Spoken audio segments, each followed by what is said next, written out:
Urbanos, una construcción colectiva para ver la evolución de la ciudad y su gente. Con la conducción de Gustavo Schweizer y tu indispensable participación.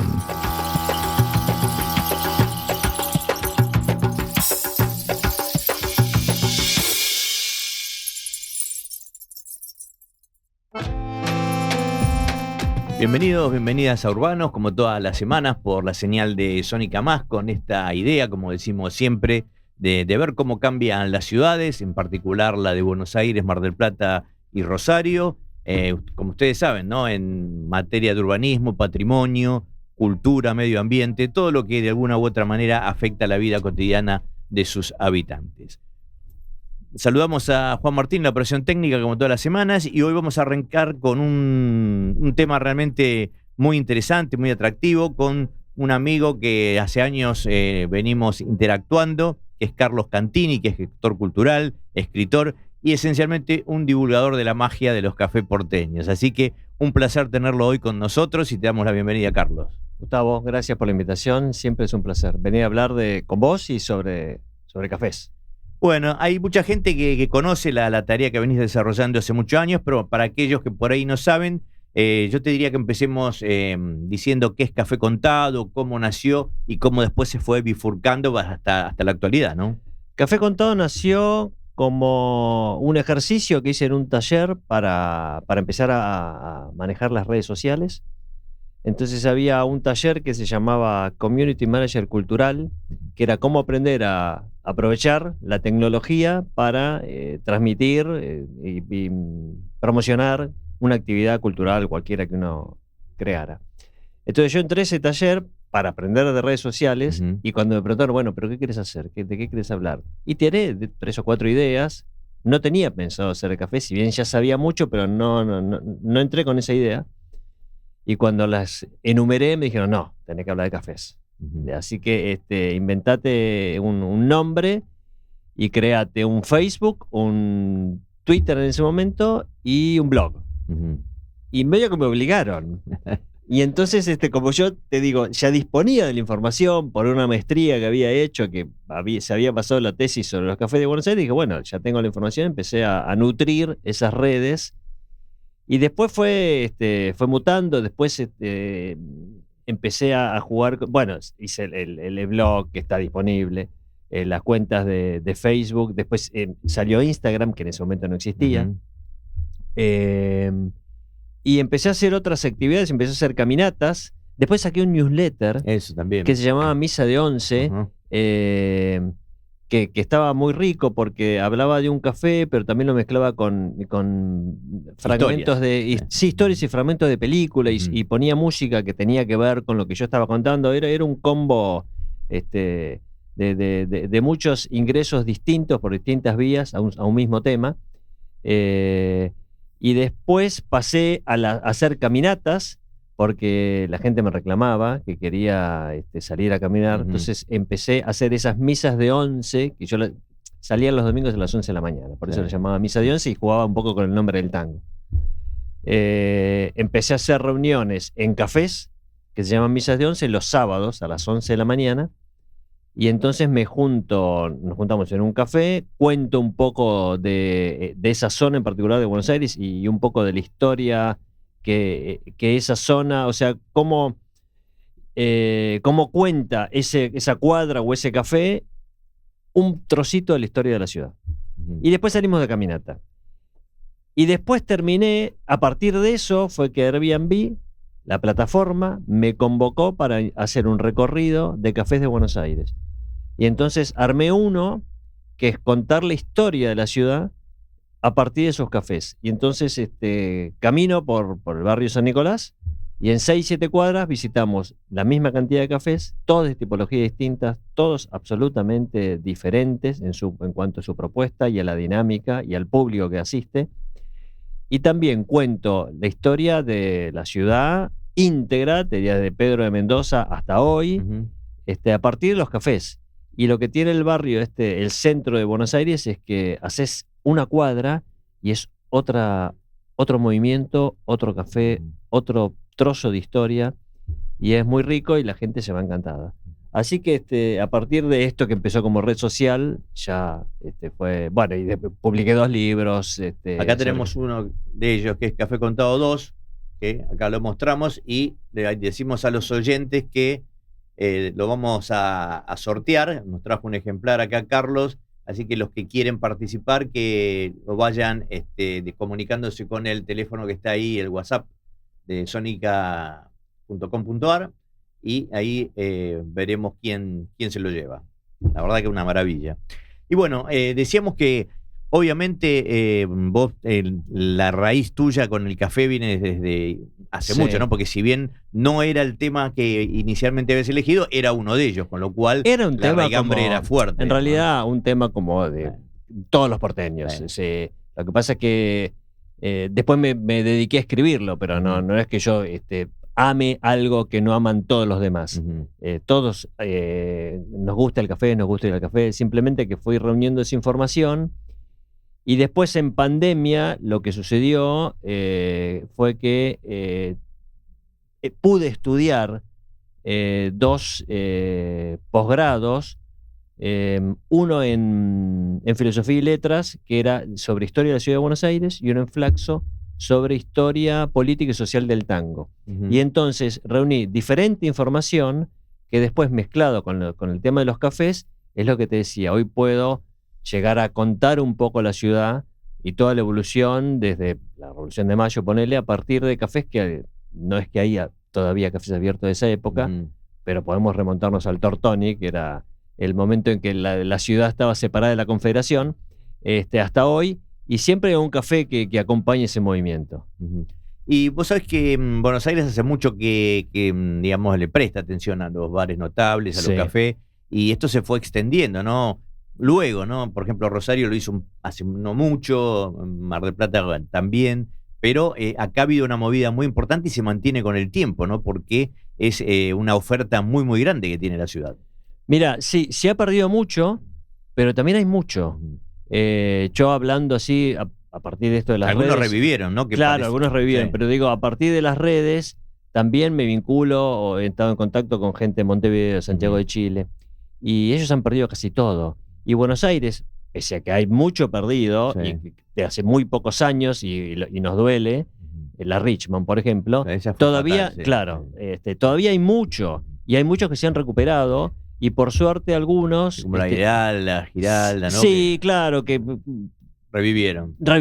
Podemos polemizar en cuanto al resultado final. Sí. Pero bueno, ahí están, ahí están, claro. Antes que cierro o pongan un Pharmacity, prefiero que modifiquen algo, un café viejo. ¿Y cómo ves esto comparado con otras ciudades del mundo? Vos decías que muchas se perdió, está presente, pero es distinto, ¿no? El café porteño tiene otra magia, ¿no? En Buenos Aires tiene la magia, o sea, te diría, hasta la llegada de la inmigración, los cafés eran parecidos a los cafés de cualquier ciudad de Occidente, que todos tienen cafés. Hay ciudades, hace poco estuve en Barcelona y hay mucho más café que acá incluso. Pero la inmigración que hizo de Buenos Aires una ciudad única, porque junto con Nueva York fueron las 2 ciudades que recibieron la mayor cantidad de inmigrantes en muy poco tiempo. Pero a diferencia de Nueva York, Buenos Aires, por la cantidad de habitantes que tenía, fue muy superior el impacto. De hecho, en un momento de cada 3 personas, 2 eran extranjeros, que hablaban otras lenguas incluso. Y entonces todo eso hizo que nuestros cafés sean distintos. El café de Buenos Aires es distinto, es formador de una argentinidad, de una comunidad que no ha pasado en otros lugares del mundo. Esa es una gran distinción. Bueno, después está el tema del tango, por supuesto, que tiene mucho que ver con esto, de la inmigración, pero eso nos distingue con otras ciudades.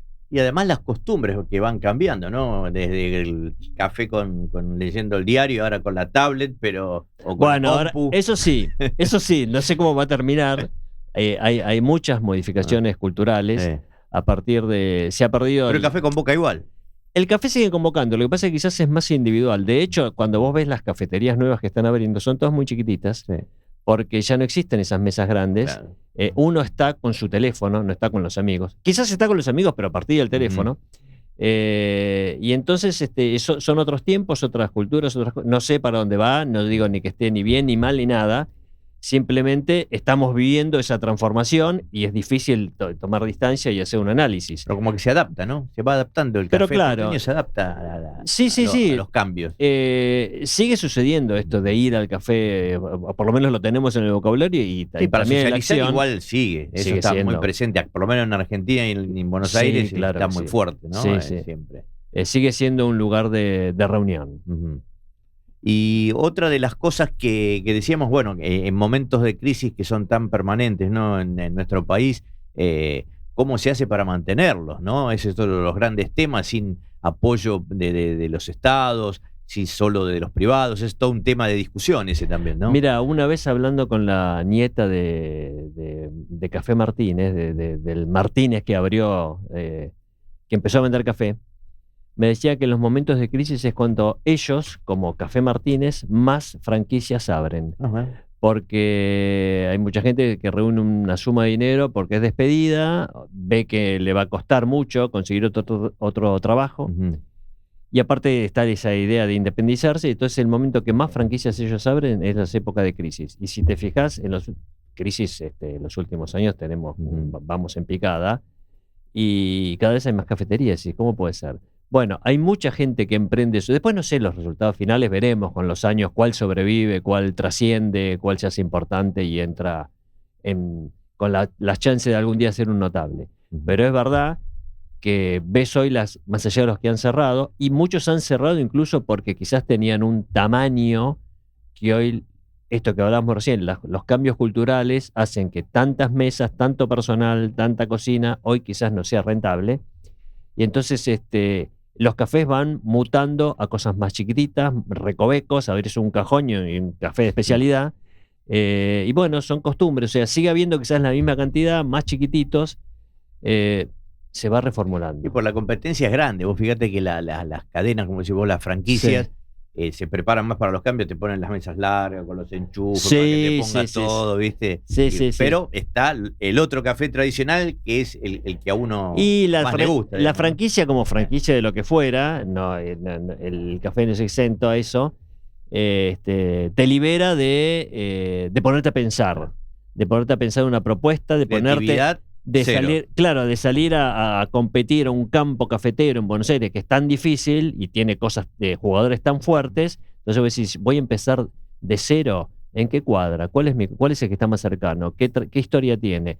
Me pongo una franquicia, piensan muchos, porque ya viene con su nombre, ya me dicen cómo vestirlo, cómo los colores, el mobiliario, y me olvido. O sea, quiero tener un café, sumo una franquicia, claro, pago lo que sea y más fácil. Es más fácil. Pero bueno, también están los que rechazan esa propuesta similar en todos los barrios. Como vos decís, como una franquicia es lo mismo que esté en La Boca, que en Matadero, que en Recoleta, que en Núñez, que en Belgrano, que en San Cristóbal. Es imposible. Pasa. A mí me gustan más los cafés que tienen algo para decir y que tienen un diálogo con su cuadra, con su barrio, y que tiene una propuesta diferente, desde su nombre, de su estética, de su oferta gastronómica, pero bueno. Además, lo que no son franquicias está también el tema cultural, ¿no?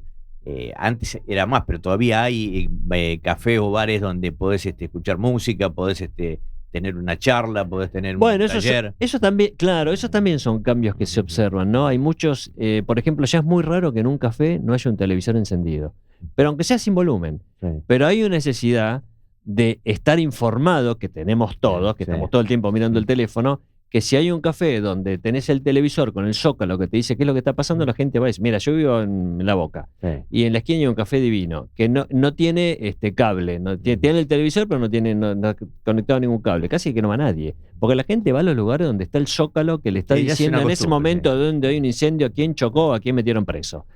Pasa eso. Son costumbres. ¿Qué vas a hacer? Y en la zona sur todavía tenés bares como la Flor de Barracas o como... todavía está.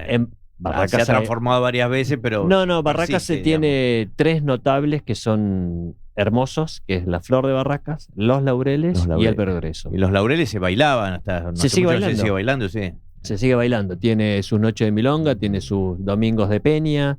O sea, va rotando los días, pero sí, se sigue bailando. Y en la Boca supongo que también habrá En la propuestas. Boca de los notables estamos hablando, está el Roma, está la Perla, y después tiene otros rinconcitos que son muy bonitos, algunos muy nuevos. El café que tiene, por ejemplo, Proa, arriba, Sí, es sí, una muy belleza. lindo, muy lindo. Sí.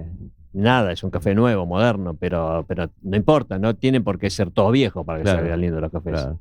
Sí, y eso, bueno, y es parte de la identidad, ¿no? Lo que siempre hablamos. Claro, porque si el café, por más que tenga pocos años, tiene algo que ver con esto que decía, tiene un diálogo desde su narrativa con lo que sucede en la cuadra, Ujú. o con lo que el edificio que lo contiene, o con, en el caso de Proa, si es una fundación que muestra arte contemporáneo, bueno, está bien que el café que sea moderno también, Ujú. que acompañe eso, que después están exhibidos en la planta baja. Así que los cafés pueden ser absolutamente nuevos, muy modernos y ser una belleza. Había uno que cerró hace poco en Parque Patricio, Citadino. Lo traigo, lo nombro entre Yo soy de Parque Patricio. Sí. Mira, ¿fuiste a Citadino? Sí, Estaba sí, en sí. Atuel, bueno, cerró hace poquito. Era una belleza el lugar, una esquina divina, muy bien su color con respecto a lo que pasaba en la barriada, muy bien su mobiliario, tenía que ver también con ese barrio popular. No nos quedan mucho, no tenemos. No, bueno, y era un café nuevo, con una propuesta nueva, que lo tenía una chica muy joven y estaba buenísimo, pero bueno, no le funcionó. Por todo esto que está pasando. Sí.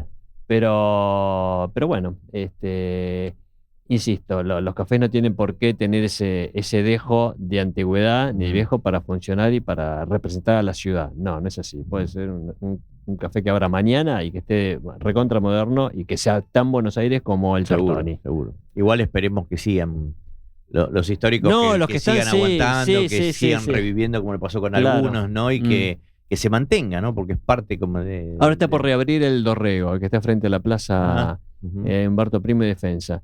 Eso va a ser un impacto para todo San Telmo y para la identidad de Buenos Aires muy fuerte, porque cerró, primero tuvo unos años de mucha decadencia, después enfrente se le puso un Starbucks, en diagonal tiene una heladería también no nacional, te diría desde su propuesta y de su nombre, y entonces que se instale nuevamente el Café Dorrego ahí va a ser muy importante para la ciudad. Como pasó también en su momento con los Galgos, ¿no? Que también pudo seguir, ¿no? Porque en un momento estuvo ahí también tecleando. Y sí, cuando fallecieron sus antiguos dueños, de hecho lo vendieron, vendieron el mobiliario, vendieron los Galgos, e incluso los dueños que tiene hoy salieron a buscar dónde estaba en ese mobiliario que se había vendido, y creo que recuperaron un Galgo, no los dos. Pero bueno, muchas veces pasa eso también, ¿no? La gente que cierra, lo primero que tiene para hacer dinero fácil y rápido es vender el mobiliario, porque aparte ya casi que no hay carpinteros, es muy difícil que alguien hoy construya mesas de madera o sillas de madera, quedan muy pocas, que se van moviendo de bar en bar. Cuando cierra uno, va todo el mundo a comprar eso. Así que es la manera que tienen a veces de pagar deudas los que cierran y de compensar a sus empleados, es vendiendo rápidamente su mobiliario, y venden barras enteras y muebles que están atrás de las barras y picos de grifo de cisne. Bueno, todo eso se va perdiendo y se lo van llevando a O todos la lados. academia que cambió de lugar y se recicló. La academia se llevó todo. Todo se lo llevó ahí a la calle. Está en Paraná ahora, ¿no? Sí, Paraná, sí, estoy medio perdido. Está en Creo Paraná. que es Paraná, sí. Pero quedó bastante bien. Sí, se lo llevó todo. Dijo, esto era mío, y se lo llevó todo. Sí. Así que bueno, siguen estando, eso es lo importante. Y como decís vos, que convivan con los nuevos, claro, todos son parte de la identidad porteña, cada cual a su manera, ¿no? Así que, bueno, vamos a aprovechar para recordar entonces, Juan, tenemos acá el libro de Carlos Cantini, Café Contado 2. Los que quieran participar del sorteo, que se vayan comunicando al 112-262-7728 al WhatsApp de sonica.com.ar. Carlos, siempre es un placer dialogar con vos. Seguramente nos volveremos a reencontrar próximamente y a seguir adelante con esta pasión de los cafés porteños. Gracias por la invitación, Gustavo. Aquí estaré. Seguimos en Urbano.